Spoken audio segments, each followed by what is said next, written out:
Mesdames et messieurs, bonjour, c'est votre poteau Trafi, une fois de plus, magnifique maillot de l'équipe de France disponible sur la boutique Unisport comme d'hab. J'en profite pour caler la pub. Aujourd'hui, mesdames et messieurs, nouveau tutoriel, un tuto qui, je pense, je ne l'ai peut-être jamais fait sur cette chaîne. Dites-moi si je me trompe, en tout cas, si je l'ai déjà fait, c'est pas grave. Voici la version 2.0 d'apprendre à jongler assis, parce que vous ne savez pas le faire. Donc je vous montre, c'est parti.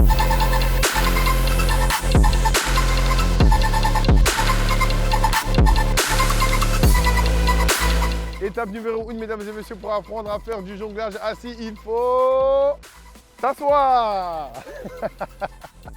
Ah oui, faut s'asseoir les gars, sinon ça marche pas en fait. Voilà, sinon ça s'appelle du jonglage debout. Là, normalement, tout le monde a réussi. Si vous n'avez pas réussi, je vous ferai un tuto sur comment s'asseoir.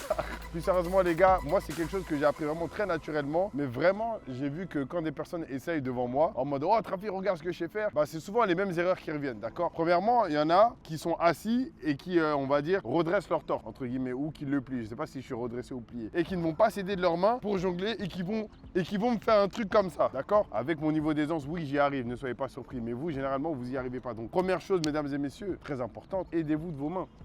D'accord, le placement des mains, très important. Maintenant, quand je dis très important, ici, ça marche pas. Ici, ça marche pas. En fait, le but, véritablement, si vous voulez réussir à faire du jonglage assis, c'est de la logique musculaire. C'est que quand vous levez les jambes, comme ça, par exemple, vous voyez, là, je suis en gainage. Mes abdos, ils sont contractés. D'accord, je peux pas vous les montrer, mais j'ai des tablettes de ouf. Alors que quand je mets mes mains vraiment, pas ici, mais ici, vers l'arrière, en fait, je soulage mon dos du poids de ma jambe quand je vais la lever. D'accord? Donc, on va faire le test en ballon. Mettez les mains en arrière, levez une jambe.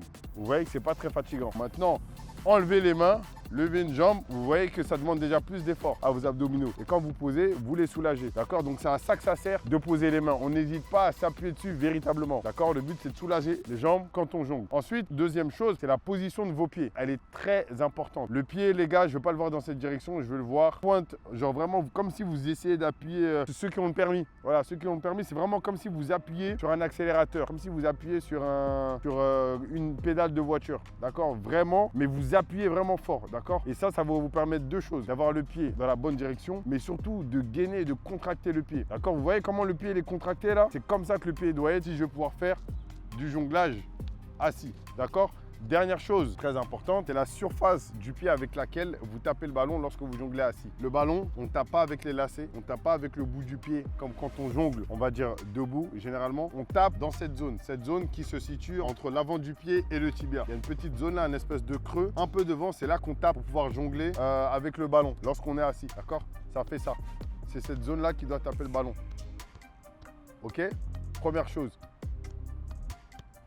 Généralement, si vous respectez ces trois étapes, vous verrez que ça va être très facile. Ce que vous faites encore une fois, posez les mains en arrière et je jongle. Très facile.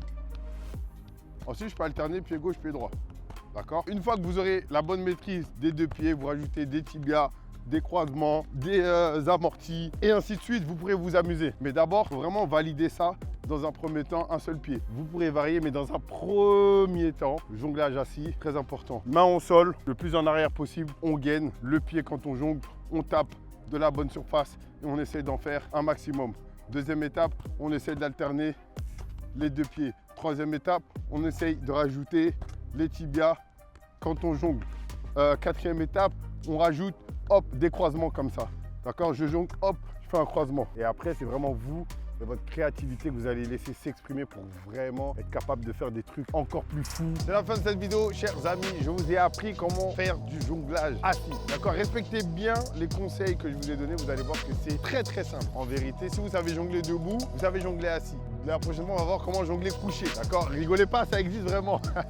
Pierre, il est mort derrière la caméra. Donc voilà, respectez bien les conseils. Je pense honnêtement qu'en 30 minutes, vous pouvez jongler assis si vous savez déjà jongler de base, bien évidemment. Prenez soin de vous, je vous dis à la semaine prochaine.